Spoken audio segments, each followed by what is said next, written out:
so few chances in that second half and then to lose to someone who might have been sent off? Can you ask me another question? That's tough. Oof, that's tough. I feel actually even more for the players.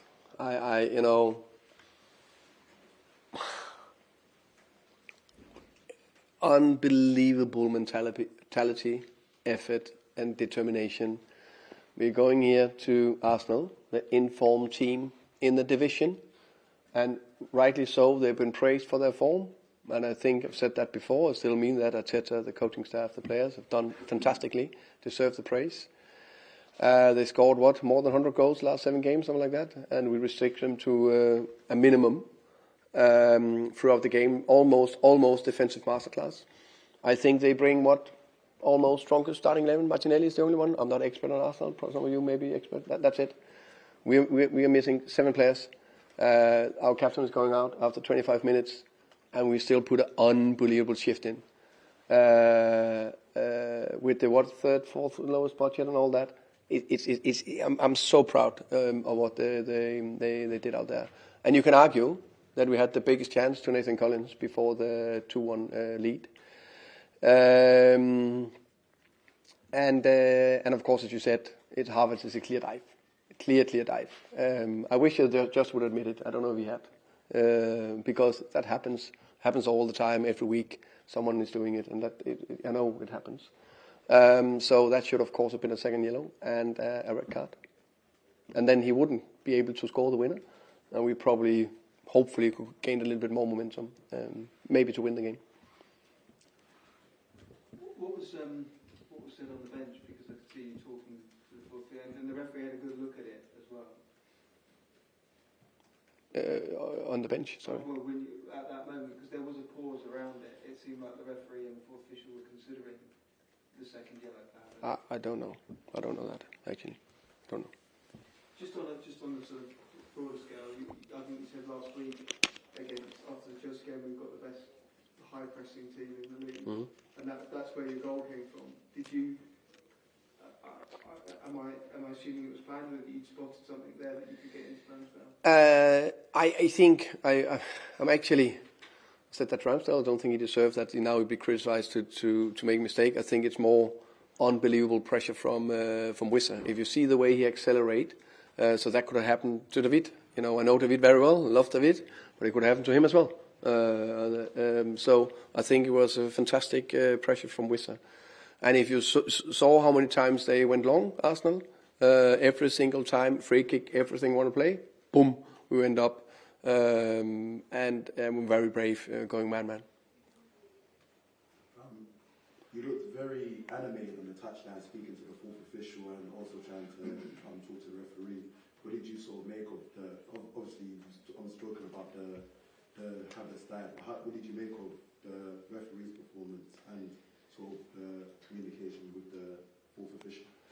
Actually, the crazy thing, and that was good probably, I didn't know during the game there was a dive from Havertz.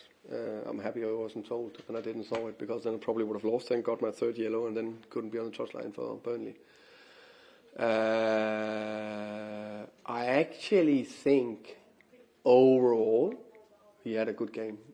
Overall, I must say that was that key moment. I think that the other thing was minor. There was some, whatever you can say, yellows both ways. That was it. The only thing I know, everyone know that Ivan is strong. It can't be right that he only got 1 foul out of 10 duels with Saliba and Gabriel.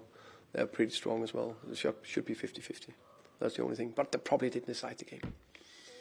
There seems to be words exchanged between the two benches quite a lot during the game. Did you have any issue with anything they were doing? Try to focus on the game.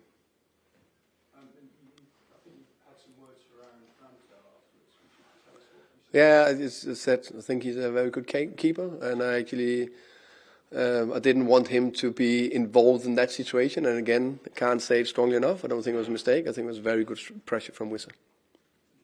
Thomas, it's still just 2 wins in 16 games for you, and now there's only 10 games left in the season. Today was a battling performance from you guys. Nobody can doubt that. But does your confidence get affected at all a little bit, knowing that there's so little left in the season?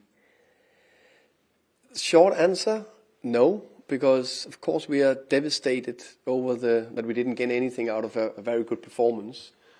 But if you look, it's about the consistency. If you look at our games so far this season, I think there's 3 bad performances. West Ham, Everton and Sheffield United. Those are 3 bad performances. The rest have been some fantastic effort and performances. So, and eventually, the small margins that you need going your way will turn. If we keep putting a shift and a fight in like we do, no problem. It's another performance against the top 6 team where concentration has been lacking. Just how frustrating is that? I guess we need to give the top teams just a little bit of credit.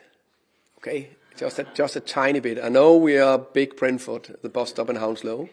I think it's fair to say that they can create chances. So sometimes you get away with some of the situations. I would look back at the goals a little bit more in details. And I think City was more a slip. So today I think it was more, how can you say, goals that, yes, there's always something we can do something about. But I think, for example, 2 of the Liverpool goals we conceded, that was bad mistakes. The City was a slip, unlucky. So I think we are definitely in the right direction. And with the first goal, obviously Saka and White, they were combining quite a lot, and they've got quite a symbiotic relationship. They've played a lot for the club and country. That compared to Janelt and Keane Lewis-Potter, who haven't played together quite as much. What do you make of the idea that sort of gave them quite a big edge in that goal and also in the game? I think that goal, you know, you're playing against a top team. You can't stop everything. If I want to cross the ball, with all due respect for White, because I think he's doing very well, I think we can all agree that Ødegaard or Saka probably got more quality to put the cross in the box. So we should have dealt better with it in the box. End of discussion. But now you're mentioning Keane Lewis-Potter.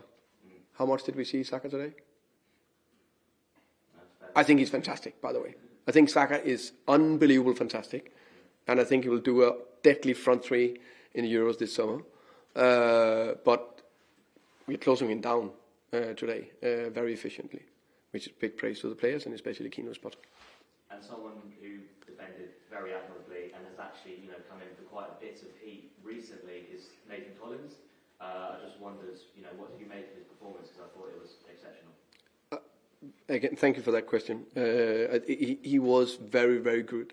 And I agree, he was been in a situation where until he got injured in November and an international break, I think he was really progressing well. Then he got the injury, he had to come back and struggling a little bit to find that top form again. I think we saw some of it today. And I understand why he was so frustrated after the game, because he was there in the situation. So you don't see a player that animated unless there's something about it. I think that's very important. Yeah, perfect. Thank you very much. Do you think we'll see Mbeumo before the international break? I wish, but straight after. That should be a definite. Okay.